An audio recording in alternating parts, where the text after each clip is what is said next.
Hello students, how are you. आज हम CBSE class 10 chapter 10 circles के बारे में जानेंगे। बेसिकली इस चैप्टर में टेंजेंट के बारे में बताया गया है और हम टेंजेंट क्या होते हैं, इनके क्या प्रॉपर्टीज हैं, इसको हम जानेंगे।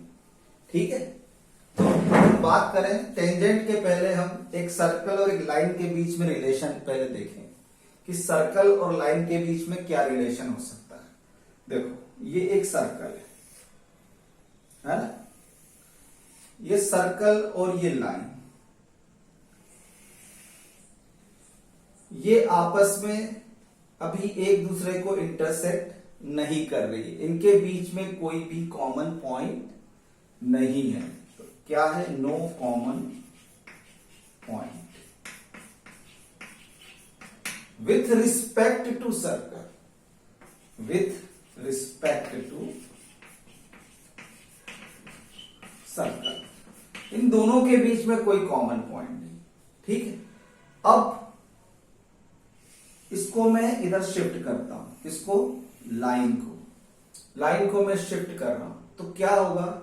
एक कंडीशन आएगी, है ना, जब ये इसको क्या करेगा, शिफ्ट करते करते करते ये क्या करेगा, एक पॉइंट पर इंटरसेक्ट करेगा, सर्कल को टच करेगा, सर्कल को क्या करेगा? टच करेगा। तो क्या कहेंगे हम इसको? One common point. सर्कल और लाइन के बीच में कॉमन पॉइंट कितना है? One common point. इसको मैं दूसरे तरीके से भी समझाऊंगा आपको। इन दोनों के बीच में वन कॉमन पॉइंट। अब एक और देखो, अब मैं और अंदर गया, सर्कल के लाइन को और अंदर ले गया, तो क्या होगा? अब एक की जगह क्या होगा, और भी अंदर गए तो क्या होगा? टू कॉमन पॉइंट हो जाएंगे। इनके बीच में कितने कॉमन पॉइंट हो गए? Two common point. सर्कल और लाइन के बीच में दो कॉमन पॉइंट है। कितने कॉमन पॉइंट है यहाँ? दो। अब इसको दूसरे तरीके से देखो, इस लाइन को हम धीरे धीरे बाहर लाए, तो ये भी अंदर क्या है? कॉर्ड है। ये कॉर्ड क्या होगी? छोटी होती जाएगी। एक टाइम ऐसा आएगा कि ये कॉर्ड क्या हो जाएगी? कॉर्ड की लेंथ जीरो हो जाएगी। मतलब ये दोनों एंड पॉइंट क्या होंगे? कोइंसाइड करेंगे, एक दूसरे को कोइंसाइड करेंगे, तो ये क्या करेगा? एक ही पॉइंट पर सर्कल पर मिलेगा। अब देखो, हम बाहर से भी देख लिया और अंदर से भी बाहर आके इसको समझ लिया। अब ये तो हो गई नॉन कॉमन पॉइंट, मतलब इसको हम कहेंगे non intersecting line. Non intersecting line, no intersecting line,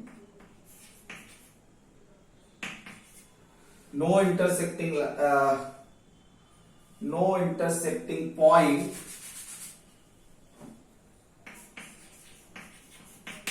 with respect to circle.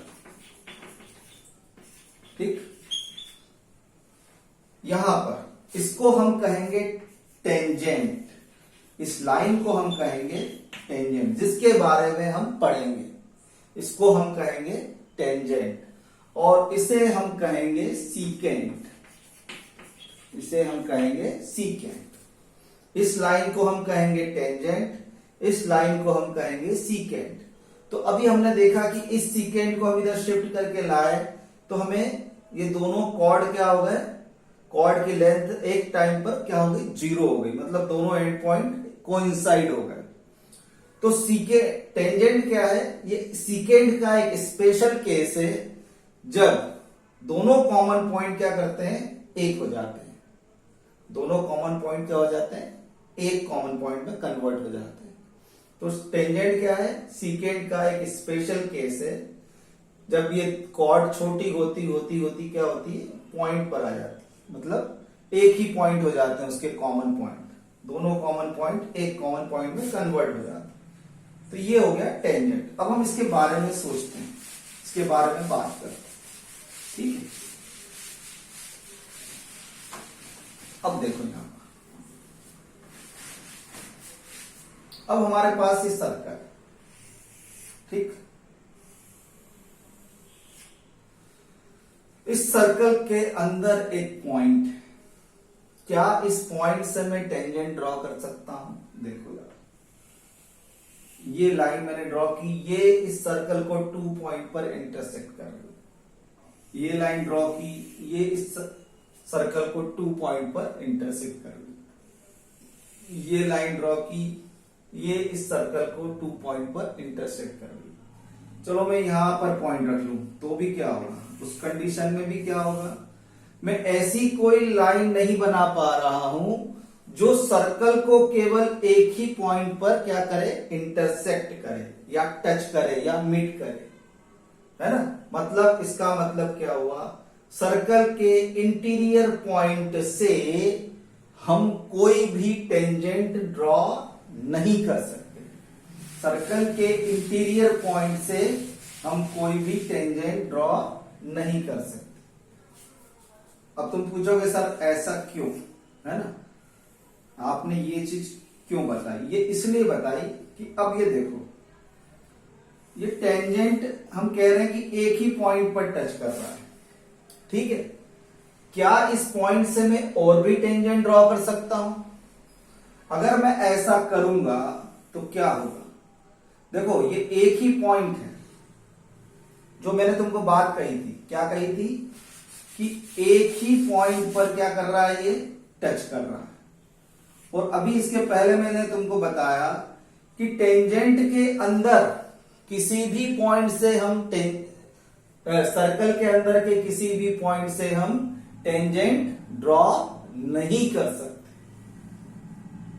है ना। वो क्या होगा, सीकेंट होगा।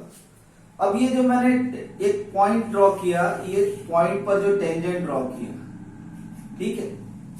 अब अगर मैं यहां दूसरा टेंजेंट ड्रॉ करने जाऊंगा, टेंजेंट क्या है, केवल एक ही पॉइंट पर मीट करता है और बाकी के सारे पॉइंट कहां है, सर्कल के बाहर है, ठीक है।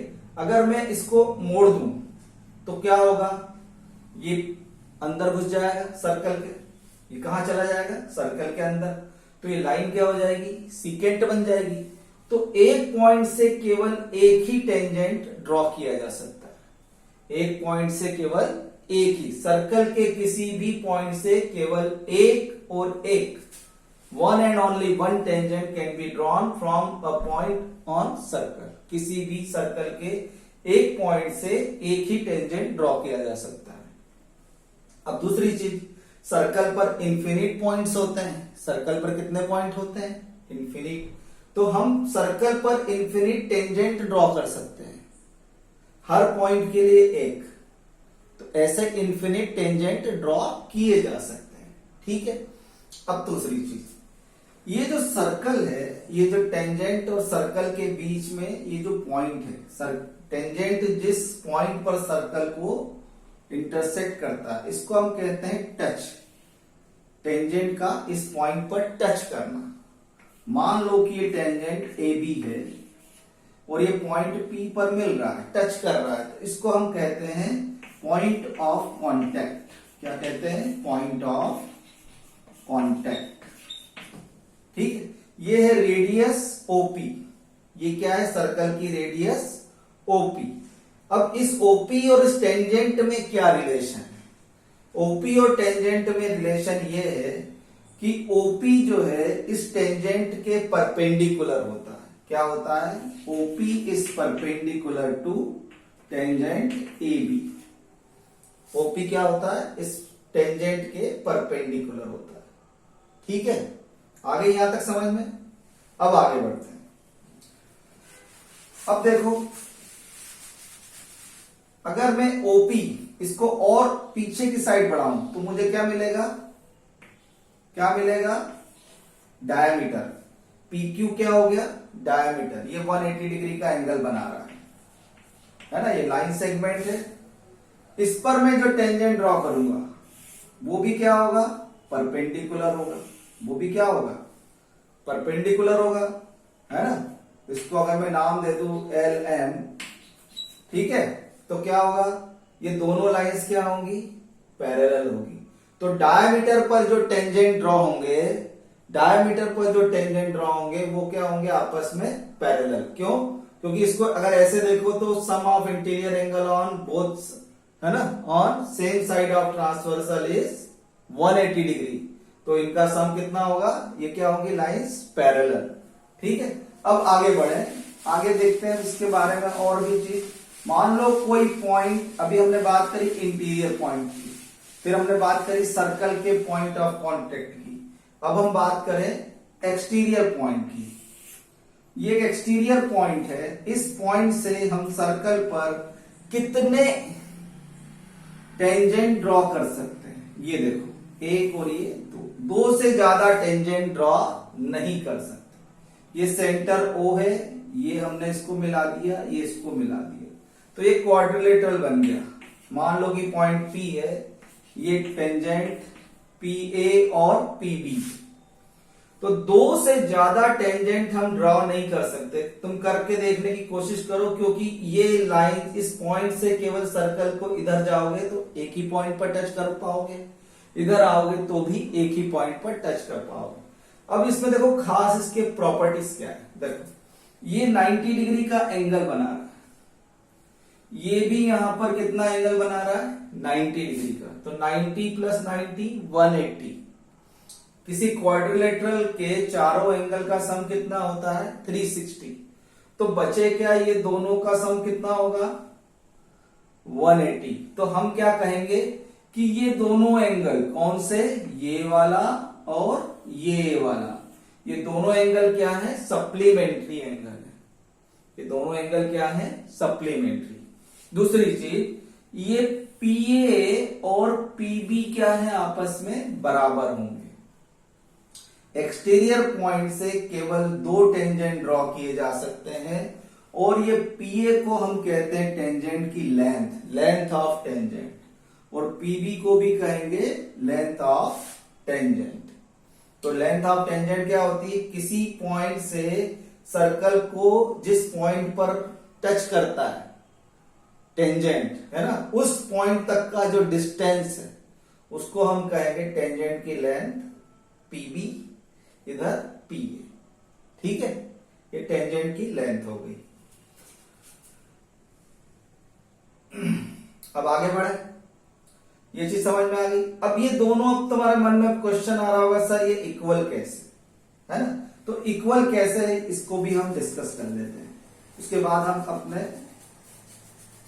इस एक्सप्लेनेशन को यही खत्म कर देंगे। देखो ये देखो, ये 90 डिग्री का एंगल बना रहा है, ये साइड कैसी है, ये दोनों रेडियस है। ठीक है, तो देखो ये रेडियस है, इक्वल है, ये 90 डिग्री का एंगल है। अगर मैं इसको ज्वाइन कर लूं, ठीक है, तो अब देखो एक ट्राइंगल मिला मुझे, राइट ट्राइंगल OAP, और दूसरा राइट ट्राइंगल कौन सा मिला, OBP। इन दोनों को कंपेयर करो, कंपेयर करोगे तो तुम देखोगे कि दोनों में OP कॉमन है। राइट एंगल के अपोजिट साइड क्या होती है, हाइपोटेनियस। तो OP हाइपोटेनियस किसके लिए हुई, OAP के लिए। OP हाइपोटेनियस किसके लिए हुई, OBP के लिए। ये एंगल OBP भी राइट एंगल है, राइट एंगल के अपोजिट साइड क्या होती है, हाइपोटेनियस। तो देखो OP इक्वल है ना। सबसे पहले राइट एंगल कौन सा है, ये दोनों राइट एंगल होने से इक्वल हो गए, राइट। ये हाइपोटेनियस इक्वल हो गया, और इसकी साइड, दोनों साइड क्या है, ये दोनों रेडियस होने से इक्वल हो गई। तो बाय CP/CT क्या होगा, ये दोनों साइड्स क्या होंगी, PA = PB। तो किसी एक्सटीरियर पॉइंट से सर्कल पर दो टेंजेंट ड्रॉ किए जा सकते हैं, और दोनों की लेंथ क्या होती है, इक्वल होती है। ठीक है, समझ में आ गया। I hope you understand it very clearly. इस चैप्टर में यही सारी चीजें हैं, और इसको हमको समझना है, और आशा है I hope you understand it very clearly. Thank you very much for watching my channel. Please do like, share and subscribe my channel. God bless you all. Thank you very much.